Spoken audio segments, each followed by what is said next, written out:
कप्तान Steve Richie आग की तरह थे। उन्होंने अपने नवीनतम वियतनाम दौरे में पहले ही 2 मिग्स को मार गिराया था और भी अधिक के लिए बेताब थे।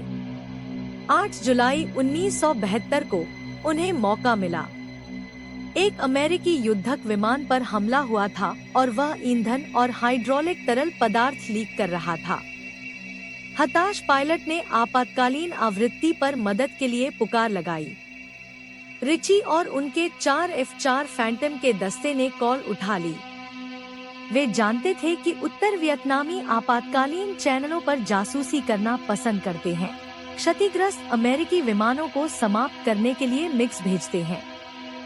बिना किसी हिचकिचाहट के रिची और उनके रडार इंटरसेप्ट ऑफिसर कप्तान चार्ल्स डी बेलव्यू ने क्षतिग्रस्त फाइटर के स्थान पर जाने का नेतृत्व किया।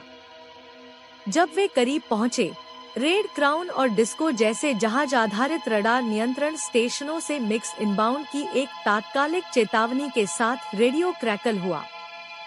जैसे ही रिची ने दुश्मन को देखा, 10 बजे की दिशा में एक मिग 21 ईंधन टैंक डंप कर और आफ्टरबर्नर गरजते हुए रिची और मिग के बीच की दूरी कम हो गई, एक तेज गति में एक दूसरे के पास से गुजरते हुए। रिची ने अपनी आग रोक ली, आंखें दूसरे मिग को खोज रही थी। जब यह दिखाई दिया, उन्होंने एक पूर्ण बैरल रोल किया, शॉट के लिए लाइन अप करते हुए। दुश्मन के पायलट के पास कोई मौका नहीं था। मिग उनके ऊपर मुड़ा, रिची ने ट्रिगर दबाया। मिसाइल ने निशाना साधा, एक आग के गोले में विस्फोट कर, जो आकाश को रोशन कर और मीलों तक गूंज उठी। बाद में रिची ने कहा, यह सबसे तीव्र, सबसे रोमांचक मिशन था जो मैंने कभी उड़ाया। लेकिन जश्न मनाने का समय नहीं था। अचानक एक मिग ठीक उनके ऊपर दिखाई दिया। यह एक खराब स्थान था, लेकिन रिची अपने स्ट्रीक को जीवित रखने के लिए दृढ़ थे। वह इसे काम करने के लिए तैयार थे। स्टीव रिची को जब से याद है, उनके पास उड़ान के प्रति जलती हुई जुनून थी। उनका सबसे बड़ा सपना थंडरबर्ड्स के साथ उड़ान भरने का था। यूएसएफ एयर डेमोन्स्ट्रेशन स्क्वाड्रन, दुनिया की सबसे प्रसिद्ध एरोबेटिक टीमों में से एक। जैसे ही उन्होंने अपनी कैनोपी खोली, गर्मी और आर्द्रता की एक लहर उनके चेहरे पर थप्पड़ मार गई। बदबू असहनीय थी। बेस का सीवर सिस्टम, जो रनवे के साथ 2 नहरों के माध्यम से चलता था, एक अतियथार्थवादी और विभत्स वातावरण बना रहा था। रिची ने एक्सक्लेम्ड, हे भगवान, मैंने नरक में लैंड किया है। अपने सेवा के पहले महीनों में रिची को एयर टू ग्राउंड ऑपरेशन सौंपे गए थे, जो प्रमुख उत्तर वियतनामी सैन्य परिसरों और संपत्तियों पर हमले कर रहे थे। उन्होंने जल्दी ही खुद को एक अत्यधिक सफल पायलट साबित कर दिया। रिची ने F-4 कार्यक्रम में पहला fast forward air control FAC मिशन उड़ाया। 480वें टैक्टिकल फाइटर स्क्वाड्रन, 366वें टैक्टिकल फाइटर विंग के हिस्से के रूप में 195वें कॉम्बैट उड़ानें पूरी की। FAC ऑपरेशंस खतरनाक और अनजान क्षेत्र थे। वे अमेरिकी विमानों को दुश्मन के ठिकानों को पिनपॉइंट करने के लिए जंगल के ऊपर से उड़ने में शामिल थे। पायलट तेज अवलोकन और रेडियो संचार का उपयोग करके दुश्मन सैनिकों या तोपखाने के ठिकानों को लोकेट करते थे। एक बार पहचानने के बाद, पायलट इन लक्ष्यों को धुएं के रॉकेट या ग्रेनेड के साथ चिह्नित करते थे, जिससे उन्हें आने वाले स्ट्राइक विमान के लिए विजिबल बनाया जाता था। FAC तब स्ट्राइक विमान को लक्ष्यों तक मार्गदर्शित करता था, एंश्योरिंग प्रेसाइज बॉम्बिंग या स्ट्रैफिंग रन।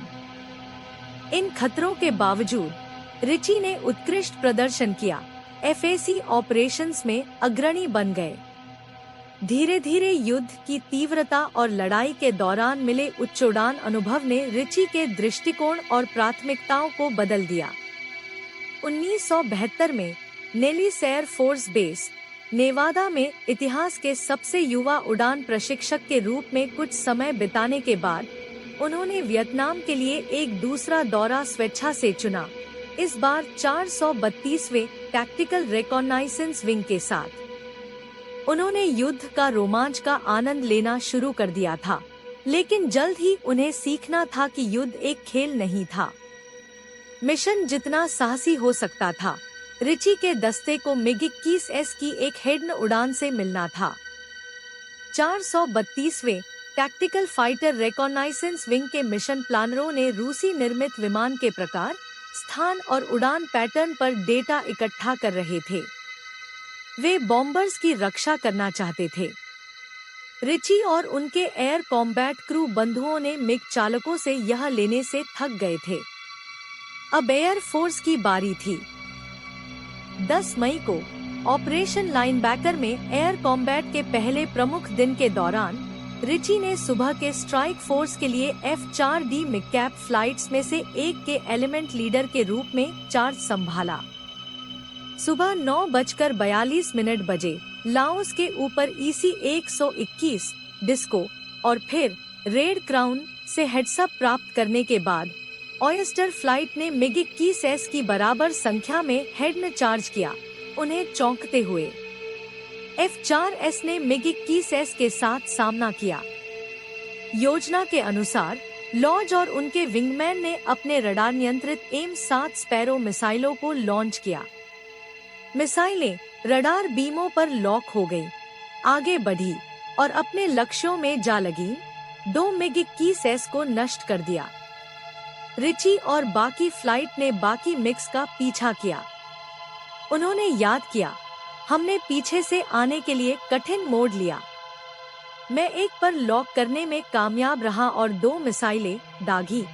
दूसरी स्पैरो ने निशाना साधा, मिग को आग की लपटों में घुमाते हुए नीचे भेज दिया। पायलट ने इजेक्ट किया। फैंटम्स ने 3 मिग्स को मार गिराया और लगभग चौथा मिग भी गिरा दिया। हालांकि उन्हें एक सोवियत रणनीति के रूप में जाना जाने वाला कुबान रणनीति द्वारा घात लगाया गया।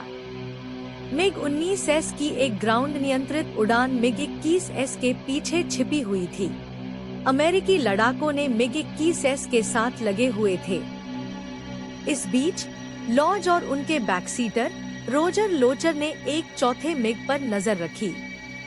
रिची ने याद किया, हमने MiG-19S को पीछे से ऑयस्टर 1 पर हमला करते देखा। हमने उन्हें चेतावनी देने की कोशिश की, लेकिन वे अपने लक्ष्य पर ध्यान केंद्रित कर रहे थे। MiG-19S ने बॉब लॉज और लोचर के F-4 पर शक्तिशाली तोपों से हमला किया, जिससे विनाशकारी क्षति हुई और विमान पलट गया। रिची ने असहाय रूप से देखा कि फैंटम आकाश से उल्टा और जलता हुआ गिर रहा था। लोचर ने सुरक्षित रूप से इजेक्ट किया, लेकिन लॉज जीवित नहीं बचे। लगभग उसी समय रिची और उनके वेपन सिस्टम ऑफिसर कप्तान चक डेबेलव्यू ने मूल 4 में से शेष MiG-21 के पीछे फायरिंग पोजीशन में रोल किया। रडार लॉक के साथ उन्होंने 2 स्पैरो लॉन्च की, दूसरी मिसाइल से दुश्मन को नष्ट कर दिया। लोचर ने उत्तरी वियतनामी जंगल में 23 भयावह दिनों तक कैद से बचा लिया। रिची ने याद किया, यह एक शानदार दिन था जब हमने उसे जंगल से बाहर निकाला, लेकिन यह दुखद था क्योंकि हमने लॉज को खो दिया था। युद्ध की दाव और खतरों को जानते हुए रिची ने अभी भी बाधाओं को चुनौती देना जारी रखा। 31 मई को रिची ने एक चालाक सामरिक चाल के साथ अपनी दूसरी जीत हासिल की। मिगकैप फ्लाइट्स ने एक अन्य विंग की चाफ तैनात फ्लाइट्स के रेडियो कॉल साइन को अपनाया, जो हनोई के उत्तर पूर्व में एक उच्चदाव मिशन के लिए मंच तैयार कर रहा था। फाइटर्स खाड़ी टोंकिन के ऊपर से उत्तरी वियतनाम में फिसल गए, हनोई के उत्तर में समुद्र तट को छूते हुए। तनाव स्पष्ट था क्योंकि रेड क्राउन रेडियो पर दरारें डाल रहा था। MiG-21S के 40 मील दक्षिण पश्चिम में चेतावनी दे रहा था, तेजी से बंद हो रहा था। रिची का दिल उनकी जेट इंजनों की गर्जना के साथ तालमेल बिठा रहा था क्योंकि रेड क्राउन की चेतावनियां और अधिक तत्काल हो गईं। दुश्मन मिग अब केवल 15 मील दूर थे, पीछे से बंद हो रहे थे। उन्होंने खतरे की ओर तेजी से नीचे की ओर मुड़ते हुए एक तेज मोड़ लिया। जैसे ही उन्होंने बाईं ओर झुका, उन्होंने मिक्स की स्लीक सिलहूट्स को ऊपर और बाईं ओर सामने देखा। सूरज उनके धात्विक शरीर पर चमक रहा था। रिची ने अपनी सांसें रोकी, मोड़ पर ध्यान केंद्रित किया, जब तक कि वह पीछे और पीछा करने वाले मिक के नीचे नहीं थे। उनके WSO कप्तान लॉरेंस पेटेट सटीकता के चित्र थे। उनकी नजरें रडार स्क्रीन पर जमी थी। Full system locking. रिची की उंगलियां नियंत्रणों पर नाच उठीं और उन्होंने सभी 4 M7S को फायर कर दिया। प्रत्येक लॉन्च के साथ विमान काम उठा। पहली मिसाइल दाईं और तेजी से घूमी, चूक गई। अगले 2 समय से पहले फट गए। लेकिन चौथी मिसाइल सीधी दौड़ी, मिक के कॉकपिट में जा लगी।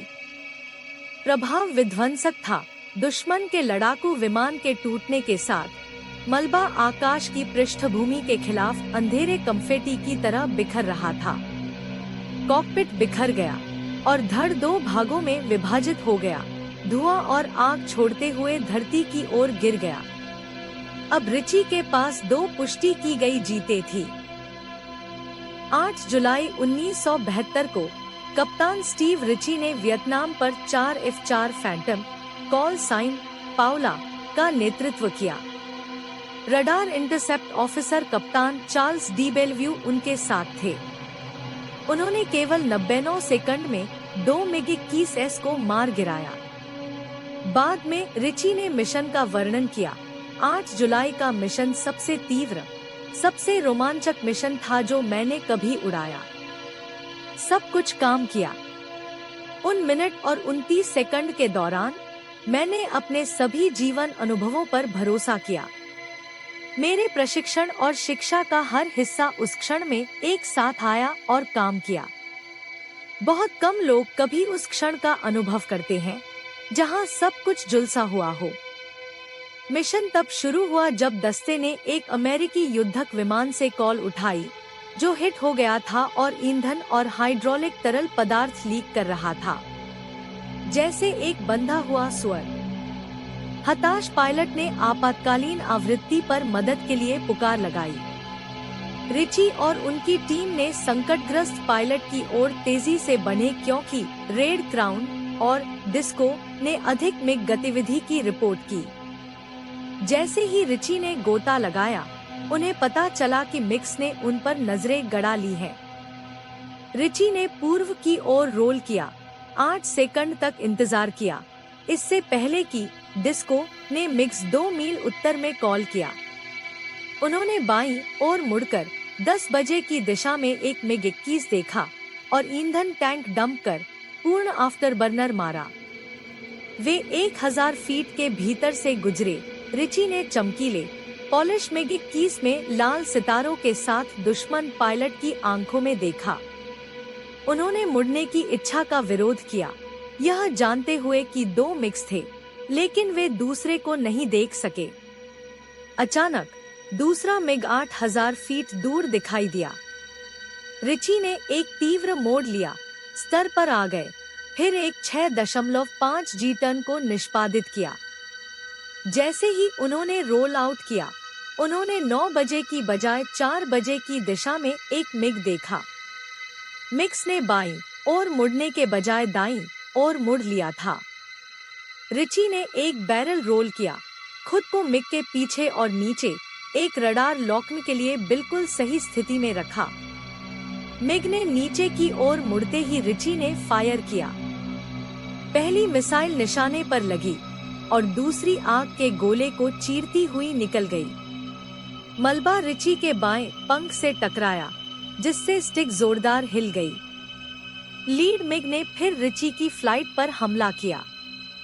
रिची ने गोले को काटा, लीड मिग पर अपनी स्थिति की नकल की। दुश्मन ने एक कठिन मोड़ शुरू किया। रिची ने लॉक किया और फायर किया, लेकिन कुछ गलत था। मिसाइल निर्देशित नहीं हो रही थी। क्षण की तीव्रता में रिची ने मिसाइल से कहा, मैं उसे बता रहा था, लक्ष्य यहाँ है। अचानक मिसाइल ने 90 डिग्री दाहिने मोड़ में प्रकट हुई और यह मिग के धड़ से टकराई। मिसाइल लगभग 25 जी खींच रही थी और जब यह टकराई तो लगभग 1200 मील प्रति घंटे की गति से बढ़ रही थी, इसलिए आप विस्फोट की कल्पना कर सकते हैं।